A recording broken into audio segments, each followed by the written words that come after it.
I'm trying to move the locomotive.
I'll start talking.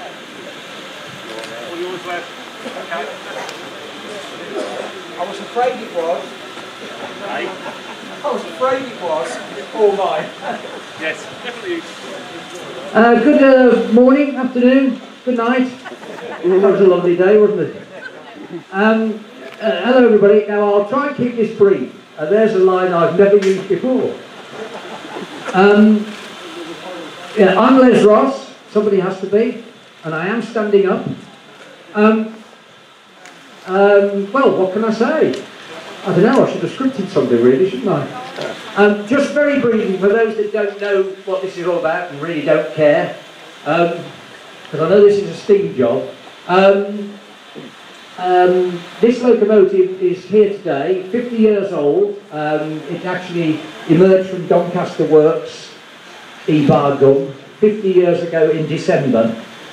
So you could say 50 years ago today they were probably, I don't know, thinking about painting it or something. And so to celebrate its 50th birthday, I thought, well, what should we do? And I thought, well, we could change the name. Now, because it was named after me. By the way, I did not buy this locomotive and then name it after myself, although I did think about it.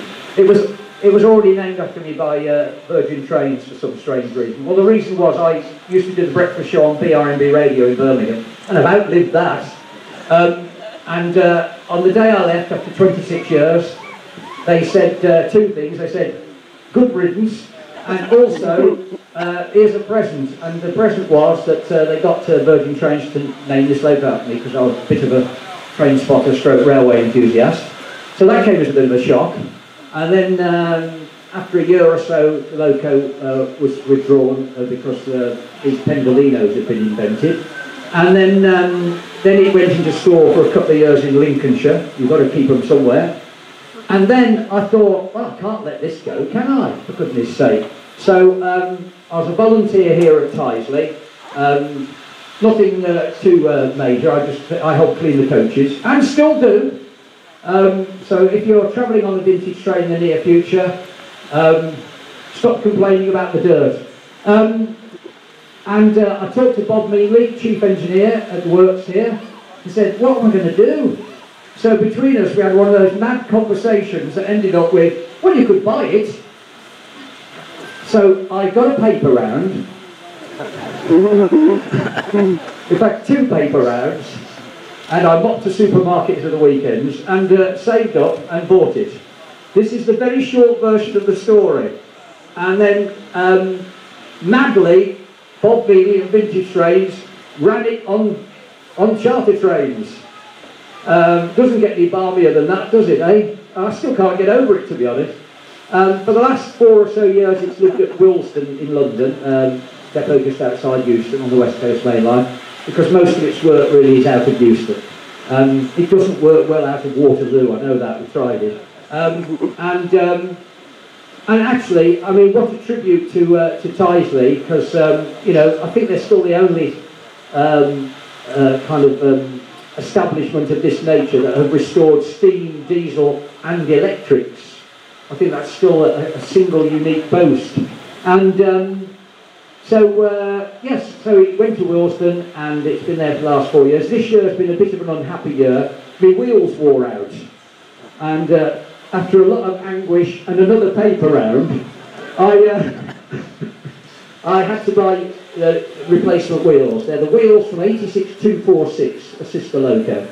So, Willesden did all the business there. And here it is. And it did its first outing last week of this year on the Cumbrian Mountain Express from Euston to Carnforth, where a steam engine took over. And then this loco brings it back from just south of Preston back to Euston.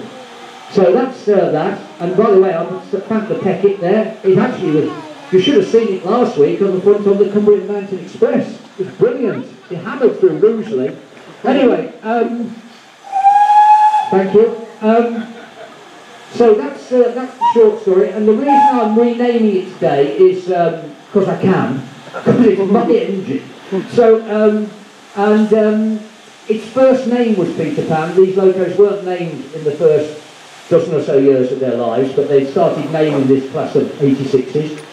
And the first name was Peter Pan, which was chosen by a 6-year-old boy called Ian Hull in a competition.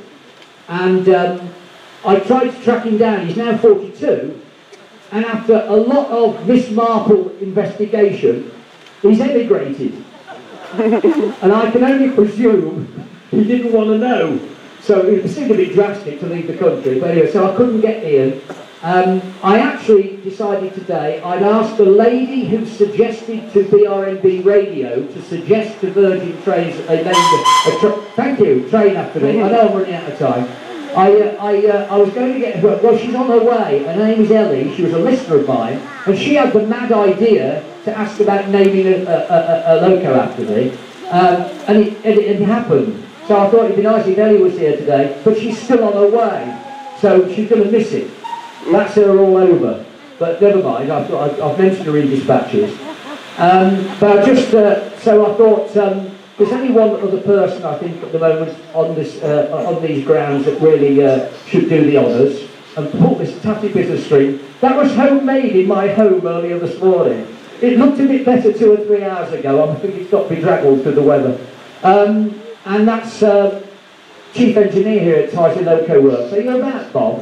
You said you'd show up. Where are you? I wanted Bob to say a few words. Are you here, Bob? He knows how to make an entrance. Oh, here he is. You've got to come and do this, Bob. Because to be honest, you know, if it wasn't for Bob, it wouldn't have happened, to be honest. Well, of course it wouldn't. So come and give your excuses for this. I'm driving an engine up the railway and I heard this noise over here and I thought I was supposed to.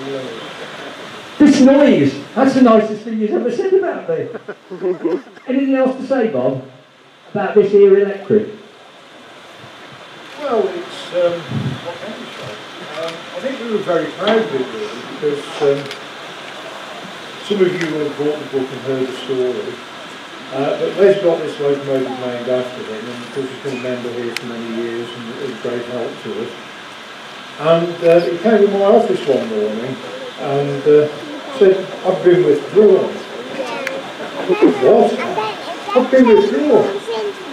Oh, right. Well, what's going to happen to me? I'm storing Stonebridge Park Depot. Well, ladies and gentlemen, don't get broken up. So, of course, the response came back, I've had this silly idea. And the upshot was that I got commissioned to talk to HSBC Rail about buying it. And they put it in storage in England, and it was getting quite badly knocked about in this secure storage facility. And they eventually decided to transfer it to us for storage because ours was free and the other one wasn't. And we eventually managed to buy it. The process of getting it back together really was greatly helped by one or two people, in particular David Fisher, who's here somewhere driving the engine around today, and Richard Thompson, along with quite a few other people. But when we got it, we found out that it was in remarkable condition. And when you think that this locomotive was built in early 1966, virtually the first locomotives that we built in this nation to run continuously at 100 miles an hour, and it's gone on to do that for almost 6 million miles, which is well over 4 times more than any of the Stanley Pacifics managed to put in on the West Coast Main Line. So I've always believed that these things were actually a worthy successor to the Stanley Pacific. Certainly a lot better than those miserable offerings that's hidden behind there called Pass 40, which a friend of mine on the railway always used to say were about the equal of a poor Scot. But they're going to cut your mic off. They provided the microphone, by the way. But you know, it was a great source of pleasure to actually be involved in getting this locomotive back on the main line. And what was even more pleasing was when we sat down and realised that we were the first organisation since British Railways in 1968 to have steam, diesel and electric locomotives basically licensed to run on the main line. And you know, we had a lot of fun out of it. It ran quite a number of tours for us. And Les has gone off now. It's got a whole new career working out of Willesden, which has a slight benefit compared to us in that they've got wires up there, and you can plug it into the mains periodically and keep it warm and dry and everything else. So it really was a pleasure to be involved with it, and you know, even though it's not based here at the moment, we're immensely proud of it. And that was what else I can say about it, really. Well, you thought of something, didn't you, Bob? And actually, I mean, Willesden has been its home for most of its life, hasn't it, on and off, about 30 odd years. But, so it's probably where it should be now. But Tysley is definitely its heritage spiritual home, isn't it? Which is why I'm so glad it's back here today to do this. And there was nothing else to do this weekend anyway, so what are you going to do? That's all right. So that's that. And by the way, just a spooky thing before Bob pulls this illustrious string. Pull it this way, Bob, and it should work. And if Dave riveted it on right, it won't come off. Did rivet it off? Yeah, no, it is on, yes. I said, will Velcro do? But apparently not, no. So, yeah, a little, I'm an anniversary nutter, and as it happens, we're just one day out on this. It was first named Peter Pan on the 23rd of October 1979. So we're marking its 50th birthday and its 36 years and 1 day anniversary of being Peter Pan. So it's all kind of come round in a circular kind of bonkers way, isn't it? Oh yeah, the Day Tripper one, yeah. The first tour out of Tysley was called the Day Tripper. Because, that's right, because he went to Liverpool and 50 years ago, on the day that this loco went into service, Day Tripper by the Beatles was at #1 in the charts. Yeah. So we do all this research. I know. You know, we don't just throw it together. We just make it look as though we have. Right. Well, that's about it. Ellie hasn't arrived, as you know. She's late for her own unveiling. I don't know. So Bob, I'm going to ask you to do the honours and pull this. It's not going to last much longer anyway, is it? And just pull the string on this. You probably know what it is. If it says anything other than Peter Pan, I'll be very surprised. So, ladies and gentlemen, Bob, do the honours, and let's have 86259 as Peter Pan once again. My name is Ned Curtin. Yes, Peter Pan. Whoa, yeah. Only got one bit of tape on the top. Thank you. There we go. Okie doke. Yes, it feels right. By the way, I've only named it on one side Peter Pan. It's got this one too, because I've still got that much vanity. I'm afraid. was deflated because when he went back to see it coming back from London after they named it, he sort of went back and he was on his own at the end of the platform, and the train pulled in and they were looking at it. And the driver peered out of the window and said, "Who's this bloke Les Ross?" Obviously didn't come from Birmingham. And when I had 30 seconds to tell him, because of course it was just calling it Birmingham International, so I had 30 seconds to say, "Well, it's me actually." And he believed me as well. All right, thank you very much, Bob, and thank you, Tysley, very much indeed. Oh, and I better just thank Wilson, because, this man here is top engineer. I've forgotten your title there. Is he Emperor of Wilsden? I've forgotten what it is. But he's the man who looks after us at Wilsden now, so he just came up here just to see what it was like up here as a proper depot. Oh, no!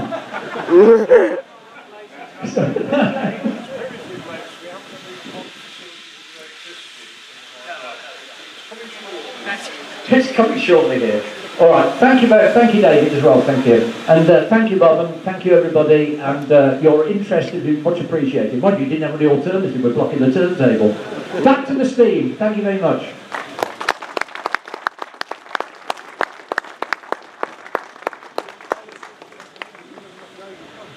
Oh, they've never met. Oh, look at this. This is an emotional moment. Boss meets boss. Don't know what's going to happen now. Where are we going now? Carlisle?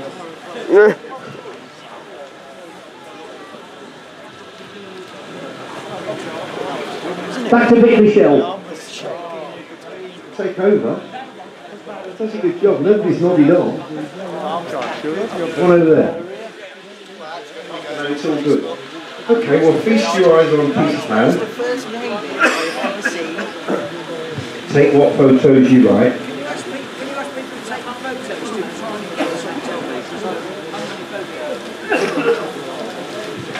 Request from Les, if you've taken any photos, can you email them to Les, because being there, he couldn't be there to take photographs of himself. He's a bit vain, really. Not a selfie. Anyway, what we're going to do now is replace the locomotive in the stabling road and get Princess Elizabeth in motion and start to assemble the cavalcade, which today will be Rood Ashton Hall, Princess Elizabeth and one of our panniers. And that should run in about half an hour.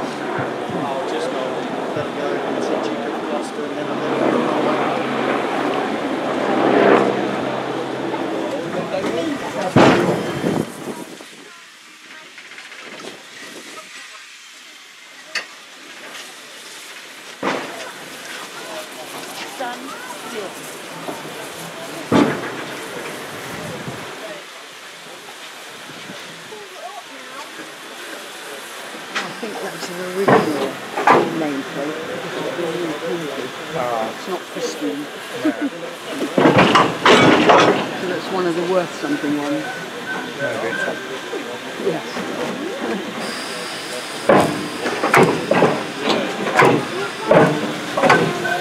We think I think